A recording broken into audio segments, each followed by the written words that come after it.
வணக்கம். ட்ரிபிள் அகாடமியிலிருந்து ஜோதிட ஆஸ்பதி வரதராஜன் என்று நாம் பார்க்க இருக்கும் தலைப்பு சகுனம் நிமித்தம் இரண்டும் ஒரே சாஸ்திரமா, ஒரே விஷயமா அப்படின்னு பார்க்குறது தான் இந்த தலைப்பு. எல்லாம் சப்ஸ்கிரைப் பண்ணாதவங்க சப்ஸ்கிரைப் பண்ணுங்க. அப்போ தான் பதிவுலாம் வரிசையாக வரும், பார்த்து பயனிடலாம். ஜோதிடத்தை எளிமையாக படிக்க ஆரம்பம் 9788250339 இந்த நம்பருக்கு கால் பண்ணுங்கள். 1 இயர் டிப்ளமா இன் அஸ்ட்ராலஜி, அதோடு சேர்ந்து 1 இயர் டிப்ளமா அக்குபஞ்சர் பேசிக்ஸ் தான் வருமா கோர்ஸ் நடக்குது. ஆரம்பவர்கள் அனைவரும் படித்து பயனிடலாம். 2025-26 ஆண்டிற்கான அட்மிஷன் நடைபெறுகிறது. இப்போ வாங்க தலைப்புகளை போகலாம். சகுனம் நிமித்தம் இரண்டும் ஒரே விஷயமா, ஒரே சாஸ்திரமா, என்ன சொல்லுறாங்கன்னு பார்ப்போம்.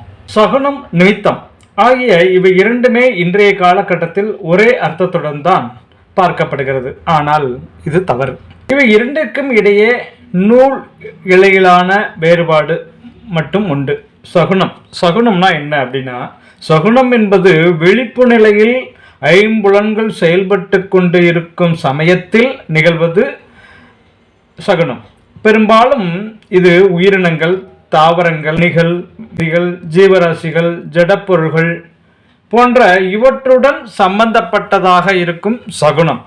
உதாரணமாக, ஒரு நல்ல செயலை செய்ய வெளியில் செல்லும் சமயத்தில் பசு, யானை, குதிரை, காளை மாடு, கன்றுடன் கூடிய பசு, இரட்டை பிராமணர், சவம், 2 நிறைகுடங்கள் போன்ற இவற்றையெல்லாம் கண்டால் அது நல்லபடியாக நடக்கும் என்பது ஐதீகம்.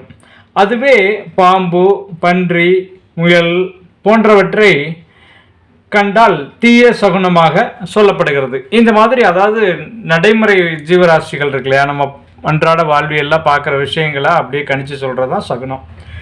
ஆனால் நிமித்தம்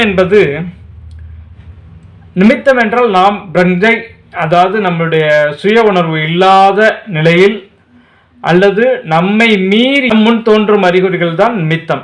இவை பெரும்பாலும் பொருட்கள் சம்பந்தப்பட்டதாக இருக்காது.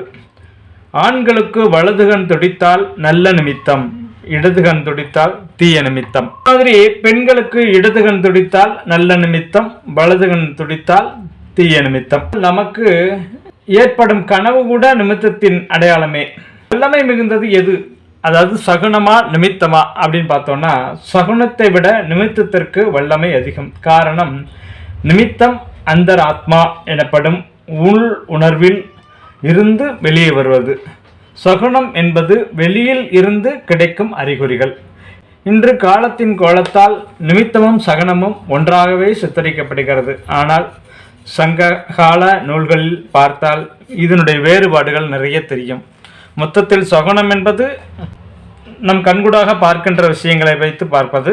நிமித்தம் என்பது தானாக வருவது, அந்தந்த சமயத்திற்கு ஏற்ற மாதிரி வரும்பொழுது அது நல்ல நிமித்தம், தீய நிமித்தம் என்று எடுத்துக்கொள்ள வேண்டும். தங்கள் வாழ்வியலில் இந்த சகுனம், நிமித்தம் இவைகளை சரியாக பயன்படுத்தி தேவைக்கு சகுனம் பார்த்து, நிமித்தம் என்பது உள்ளுணர்விலிருந்து வருவது, அதை எடுத்துக்கொள்ளலாம் முழுவதுமாக. சகுனம் என்பதை முழுவதுமாக எடுத்துக்கொள்ள வேண்டியதில்லை. வாழ்வியலில் சரியாக பயன்படுத்தி ஆரோக்கியமாக வாழுங்கள், ஆனந்தமாக இருங்கள். வாழ்க வளமுடன், வாழிய பல்லாண்டு. நன்றி.